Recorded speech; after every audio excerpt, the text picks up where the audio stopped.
isaanii hundi waliif fakkaatu. Exactly garuu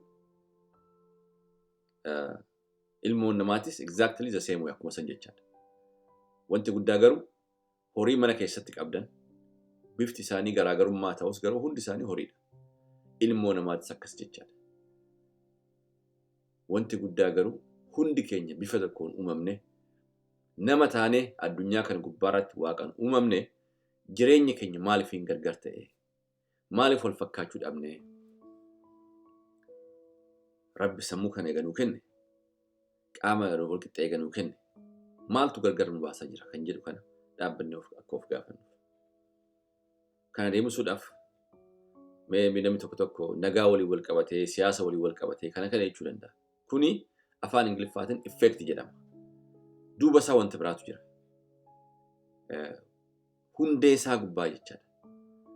Muka tokko yookiin immoo arbaarii tokko yookiin immoo odaa hundee isaan agarru lafa keessa jira. Garuu hundee isaa gubbaarratti baalli jira. Wanni hundi isaa isarratti guddata jechaadha. Kana walii wal qabatee nutis addunyaa kana gubbaarratti garaagarummaan agarraa jiru kun nagaa walii wal qabatee, dinagdee walii wal qabatee, wanta baay'ee walii wal qabatee kun hundi wanta ijaan agarru yookiin immoo afaan Ingiliffaatiin effect kan jedhamu jechaadha. Garuu hundeen rakkoon hundeen isaa maali?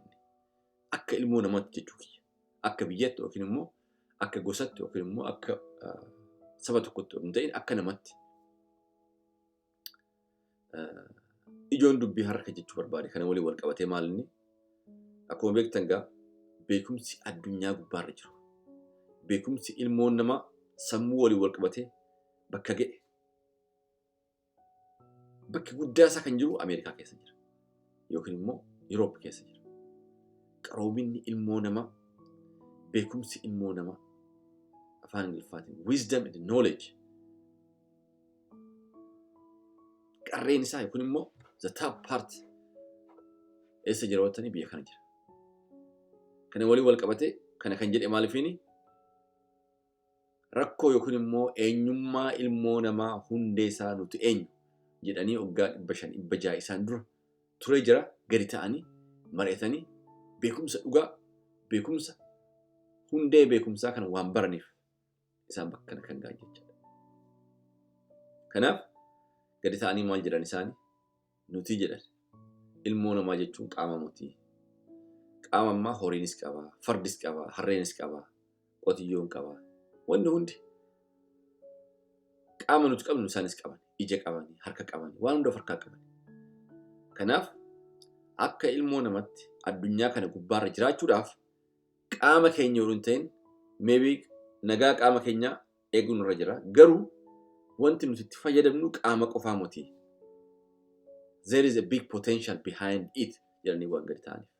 Okay, maal ni jedhan jechaadha. Sammuudha. Okay. Sammuu jechuun akkuma beektan biyya keenya keessa Profeesarri jira, Doktariin jira, PhD'n jira, waggaa 50 ol yookaan waggaa 75 ol namoonni baratanii jira. Garuu bakkuma san jirra hanga har'aatti. Bakka baay'ee biyya baay'ee hoo deemtan jechuudha. So kana qofaa miti jedhan jecha. Duuba isaa wanta biraatu jira. Hundeen isaa miti. Hundeen ilmoo namaa guddina, wisdom and knowledge. Hundeen isaa kanaa miti wanta biraatii kan jedhu gadi ta'anii beekan jecha. Innis maal inni? Afaan Ingiliffaatiin we are spiritual being jedha. Or we are emotional being. Nu keessa spiritual being waan taaneef ilmoon namaa yoo gaddu, yoo rafu abjuu kan itti ilaalaa turu, kan itti ilaalaa bulu, viidiyoo kan itti ilaalaa jiru, kan itti ilaalaa bulu, eenyummaan keenya keessa nu keessa jiru sun afaan Ingiliffaatiin spiritual being jedhama. Maybe kana gubbaarratti namni gaanii qubeedha baradhe waggaa 4 qofaan baradhe termiiwwan saayinsii tokko maybe afaan Oromoodhaan maal akka jedhamu beeku garuu nuti spiritual beingidha. Maal jedhanii define godhani afaan Ingiliffaatiin we are a spiritual being living inside this body with an intellectual mind jedhan jecha. Inni maal jechuudha? Nuti qaama waliin ta'in spiritual beingidha. Kan jiraannus qaama kana keessa itti aanimmoo Rabbi kan nu badhaase sammuu kan jedhamu asirra jira. Kan itti yaadnu, kan itti filannu, kan itti madaallu, kan itti barannu, informationii gargara addunyaarra galu beeknee wanta nuuf malu kan itti hojjennu jechaadha. Garuu isa duuba hundeen eenyummaa keenya spiritual beingidha jedha. So spiritual beingii kana gubbaarratti nuti humna qabna jijjiruudhaaf, jabeessuudhaaf yoom godhuu dandeenya? Umrii kamirratti waan san jabeessuu dandeenya? Moo Rabbumatu nu uumetu nu kenna kan jedhu gadi ta'anii haasa'an jechaadha. Kana walii wal qabate nuti spiritual being eega taane spiritual being jechuun maal inni? Akkamiin fayyadamna? Maaliif nu fayyada? Rabbi maaliif spiritual being godheetu nu uume kan jedhu namoonni gargara jechaadha yoo gadi ta'anii mari'atanii. Namni amantaa akkanaan spiritual being jechuun akkana jechuudha kan jedhu isaan definition ofii kennanii. Namoonni saayintistoonni yookiin immoo filosoferoonni immoo isaanis immoo gara biraatiin definitionitti kennanii namni biraatis akkasuma jechaadha. Warri amantaa maal jedhanii? Qaamni kuni Rabbi kan nu kenne spiritual being bakka bilisa san gubbaarra Rabbi qofa akka jiraatuuf afaan Amaariffaatiin እኛ የተፈጠርነው እሱን ለማገልገል ብቻ ነው። ቃምኒ ኩን ከንሳቲ መነሳቲ ረቢ eenyummaan rabbii amantaan rabbii kana keessa seene qaama kana akka isaatti fayyadamtu qofa malee wanti biraa mishinii qofa biraan qabdu kan jedhan garasitti faayini godhan jecha. Kanumaa fi ilmoon namaa sigalee namoonni amantaa keessa jiranii afaan Ingiliffaatiin colonize spiritual being keessan ijoollummaa keetii qabe achirratti itti hojjetan jechaadha. Akka Ortodoksii bira deemte, Kiristinnaa si kaasanii, Musliima bira deemte immoo ijoollummaa keetii daa'imummaa jalqabaniif waa'ee amantaa san achi gubbaarratti si barreessan jechaadha. Spiritual being keessan gubbaarratti si barreessan jechaadha. Namni siyaasa immoo information isaa malu. Dhugaan siyaasa kanaa, dhugaan biyya keenya kanaa, nagaanis hoo jiraachuu baate, gaddii hoo jiraate, waan hundi sun kan deemetoo save kan ta'u, kan tuulamu spiritual being keenya san gubbaarratti jechaadha. Kanaaf warri amantaa spiritual being jechuun keetii mutii kan rabbiiti. Rabbi achi keessa taa'etu qaama kana kan itti fayyadamu kan jedhu akka isa tajaajiltu qofa isaa qofa bitamtee addunyaa kana gubbaarra akka jiraattu eenyummaa isaa san kan irratti barreessu spiritual beingidha jennee warri amantaa waan san akkasitti define godhanii. Warri saayinsii immoo akkasii miti. Hundi keenya gara addunyaa kana bahuudhaaf bilisa taa'een dhalanne. Mirga walqixxee bilisummaadhaan nagaadhaan waan barbaadde taane waan barbaadne arganne gara barbaannu deemne akka barbaannetti of ibsine akka jiraannu addunyaa kana gubbaatti waan dhufneef spiritual being keenya san hundee eenyummaa keenya san qaruu kan nurra jiru ilmoon namaa dhalate hanga umurii 7 ga'utti. Waan san immoo kan qarru warri amantaa akka barbaadetti gara barbaadetti akka si oofu hin ta'in deemtee too eenyummaa keessan nama biraatti akka kennitu hin ta'in yookiin immoo humni si ol ta'e akka barbaadetti akka si fayyadamu odoo hin ta'in addunyaa kana gubbaarratti diinagdee walii wal qabate nagaa walii wal qabate beekumsa walii wal qabate gootummaa walii wal qabate wanta jajjabaa akka ilmoo namatti successful taane milkoofnee akka itti jiraannu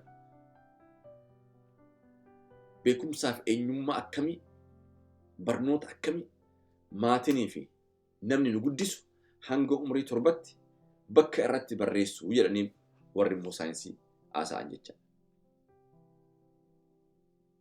Kanumaaf biyyi nuti amma irra jiru kuni warra saayinsiidhaan ijaarame akkuma beektanii amantaan vaaluu keenya akka waliin ajjeesne akka wal kabajnu humni nu ol ta'e jira itti amannaa galatumi ni jennaan garuu nuti akka ilmoo namaatti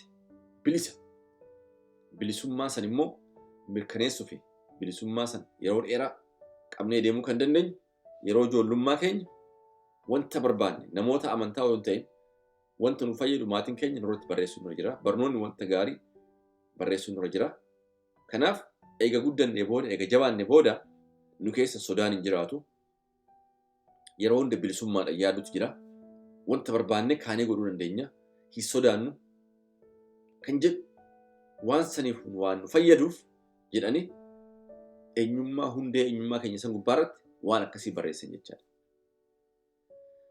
Kanaaf eega guddatanii booda sammuu bilisaa hundeen eenyummaa keenya bilisa waan ta'eef nagaarratti waan hundaa'eef fayyaarratti waan hundaa'eef waan bareedaa waan nu fayyadu irratti waan hundaa'eef eega guddatanii booda immoo eenyummaan hundeen eenyummaa keenya sun eenyu gargaara jechaadha sammuu keenya gargaara jechaadha.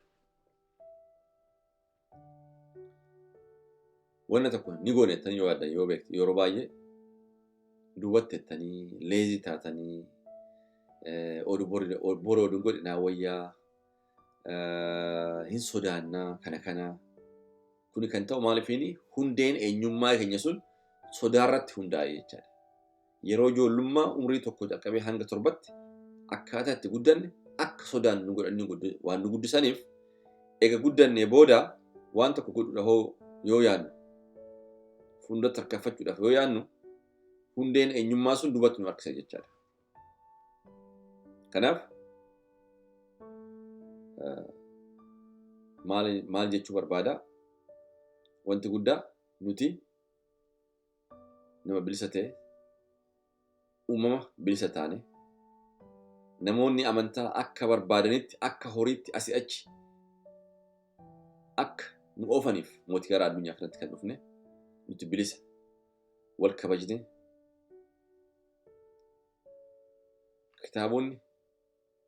kitaabonni amantaa wanti guddaa kan of keessa qaban maalinni hundee beekumsaa ilmoo namaa akka ilmoo namaatti taanee jiraachuudhaaf hundeen eenyummaa keenya maalinni kan jedhu san akka ofiif ta'u godhanii waan barreessaniif dhalanni hanga duunutti akka horiitti asii achi kan oofan jechaadha.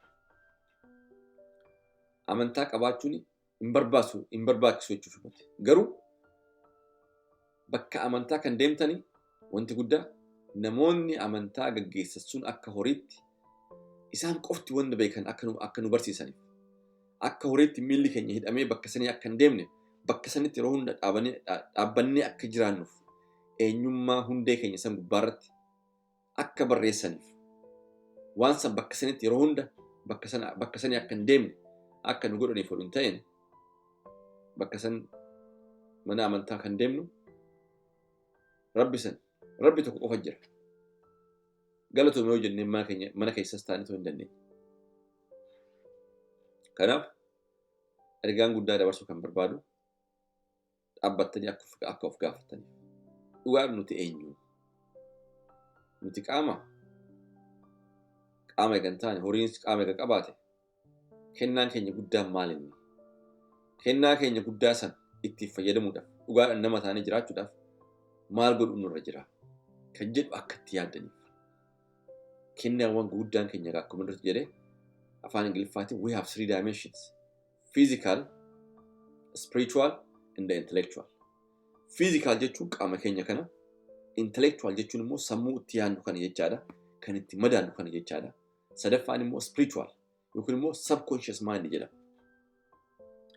Inni harki 95 ol eenyummaan spiritual beingin keenya kan hojjetamee dhumu umurii 7 irratti dhume jechaadha. Even haadha keenya keessa taanee ture hanga dhalannee hanga umurii 7 geenyutti eenyummaan keenya spiritual being kan jedhamu sun jechaadha. Hundeen eenyummaa keenya sun wanni hundi irratti barreeffame harki 95 ol uumamni isaa hojjetamee kan dhumu hanga umurii 7tti. Spiritual being keenya jechaadha.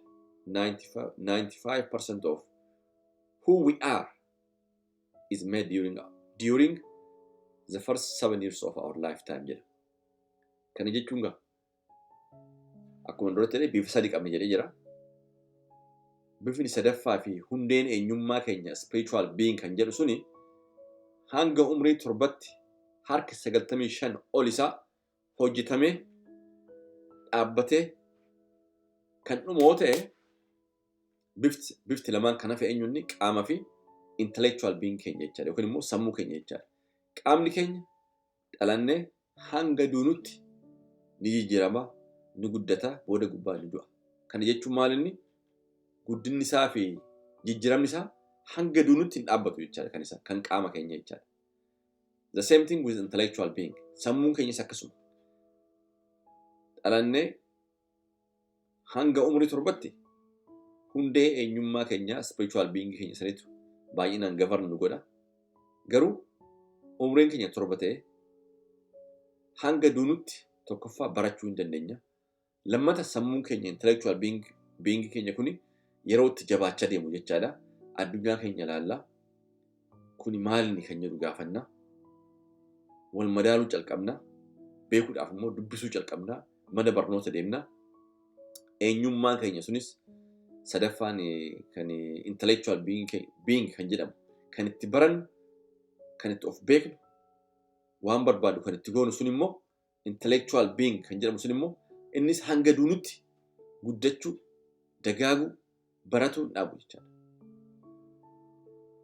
Gara biraatiin afaan Ingiliffaatiin 95% of what we do, what we express, the way we communicate, the way we work, the way we succeed, the way we fail is governed by our emotional or spiritual being jedha. Addunyaa kana gubbaarratti akkaataa itti haasofnu, akkaataa namoota walii wal qunnamnu, akkaataa itti hojjennu, wanna hunda kan goonu addunyaa kana gubbaarratti egaa guddannee booda kan gavarne kan ta'u, kan bitamu, kan ajajamu spiritual being keenya saniini jedha. Akkuma duratti immoo spiritual being keenya suni kan hojjetamee dhumu dhalannee hanga umurii 7tti wanni hundi isaan dhuma. Gara biraatiin addunyaa kan gubbaarra jiraannee hanga duunutti wanni goonu hundi bakka ga'uu barbaannu hundi gavarne kan godhamu hundee eenyummaa spiritual being keenya saniin eegatee itti aanee immoo hundeen eenyummaa keenya sun hojjetamee jabaatee kan dhumu hanga umurii 7 qofatti eegatee. Kana jechuun maalinni bakka barbaannu ga'uudhaaf wanta guddaa addunyaa kana gubbaarra godhuudhaaf spiritual being yookiin immoo hundee eenyummaa keenya san gubbaarratti hojjechuu nurra jira jechaadha. Tokkoffaa namoonni ijoollee qabdan akkaataa ijoollee keessan itti dubbattan, ijoollee keessan kabajaa, ijoollee keessan hanga umurii 7 ga'anitti isaa fuulduratti wanna gootan baay'ee hubadhaa. wanti ija isaanii keessanitti seenu yeroo daa'ima ta'an jechaadha. Exactly deemee eenyummaa isaanii san uuma jechaadha. Hundeen eenyummaa isaanii kan uumamu yeroo daa'ima ta'an ija keessa seena, gurraa seena, gara hundaa seena jechaadha. Hundee eenyummaan isaanii kan ijaaramu yeroo san waan ta'eef baay'ee of qusadhaa, of eegaa. Wanti guddaa garuu kan nama gammachiisu saayinsiin beekumsi biyya bareedan keessa jiru kun kan irra ga'e maal inni yeroo ijoollummaa akka salphaatti hundeen eenyummaa keenya sun hojjetama jechaadha. Garuu eega guddaa taane booda there is a way waan san suuta jennee hanga guyyaa 63 fudhata jedhama. Eenyummaa nuti hin barbaannu keessa hoo jiraate waan san jijjiiruudhaaf kan sodaannu hoo ta'e waan tokko godhuudhaaf duubatti kan jennu hoo ta'e wanta baay'ee kaaraakterii keenya biheevarii keenya san jijjiiruudhaaf guyyaa 63 fudhata jedhama. Inni immoo beekumsaaf barnoota ofii qaba jechuudha. Of training of goona. Wanni sun sagantaa itti aanutti akkamiin waan san godhuu dandeenya? Akkamiin of jijjiiruu dandeenya? Addunyaa kana gubbaarratti qabaannu baannus nuti tolus nuti toluu baatus akkamiin gammannee jiraanna? Gammachuu of keessa gammachuun keenya yeroo hunda kan keessa nu keessa kan gadi ba'ee qaama keenyas waan hunda keenya gammachuudhaan akka guutu kan godhuu dandeenyu akkamiin waan san akkamiin godhuu dandeenya kan jedhu sagantaa biraatti nuti deemna. Wanti guddaa beekumsa kana akka beeknuu fi nuti addunyaa kana gubbaarratti bilisa taanee dhalanne humni nu ol ta'e akka barbaadnu godhuudhaaf ta'uu danda'a. Humni siyaasa, humni mootummoota, humni amantaa meebii nu keessa seenatu nu taphachuu danda'a. Garuu humni siyaasaa fi humni addunyaa kana gubbaarra jiru qaama keenya cabsuudhaaf yaaluu danda'a. Sammuu keenya brain kan jedhamu kanas akka barnoota hin baranne godhuu danda'a. Garuu uumama eenyummaa keenya hundee san garuu inni harka jira. Rabbi yoo dhannu waan nu kenneef jechaadha. Jijjiiruu ni dandeenya. Beekumsi jira. Waan san yeroo fudhannee yoo itti hojjanne jijjiiruu dandeenya. Gara biraatiin qaamni keenya kuni addunyaa kana gubbaarra jiraachuudhaaf akkuma beektan qilleensa ni barbaada. We have to breathe in and breathe out. Qilleensa barbaada. Ilmoon namaa qilleensa malee daqiiqaa 3 caala jiraachuu hin danda'u jedhama. Nyaata barbaada. Bishaan barbaada. Bishaan ilmoon namaa guyyaa 3 caala bishaan malee jiraachuu hin danda'u. Booda gubbaa hin du'a qaamni kun jedhama. Nyaata hanga guyyaa 21tti jiraachuu hin danda'a jedhama saayinsiin. So qaama keenya nagaa godhuudhaaf nagaadhaan jiraachuudhaaf qilleensi amma kan barbaachisaa akka ta'e barachuu dandeenya jechuudha. Qilleensa sirriitti fudhachuu ofitti fudhachuu jechaadha. Namni tokko qilleensi yoo hafuura ofitti fudhatu sirriitti of fudhatu gaggabaabduu fudhata. Garuu dhiigni keenya qaama keenya hunda keessa akka deemu barbaanne qilleensa sirriitti ofitti fudhachuu nurra jira. Bilaas akkuma duratti ta'e ilmoon namaa daqiiqaa 3 caala qilleensa malee jiraachuu waan hin dandeenyeef qilleensa baay'ee barbaachisaa akka ta'e hubanna. Bishaanis akkasuma, nyaannis akkasuma jechaadha. Itti aanee qaamni keenya immoo jiraate hundeen eenyummaa keenya sunis qaama keenya keessa waan jiraatuuf innis waan barbaadu godhuu dandeenya jechaadha. Jijjiiruu dandeenya, itti yaaduu dandeenya jechaadha. Gara biraatiin sagantaa biraatiin hanga walitti deemutti nagaa naa ta'a jechuu barbaada. Sagantaa itti aanutti addunyaa kana gubbaarra yoo jirru yeroo hunda gammannee jiraachuu waan nurra jiruuf waan barbaannu argachuudhaaf mirga waan qabnuuf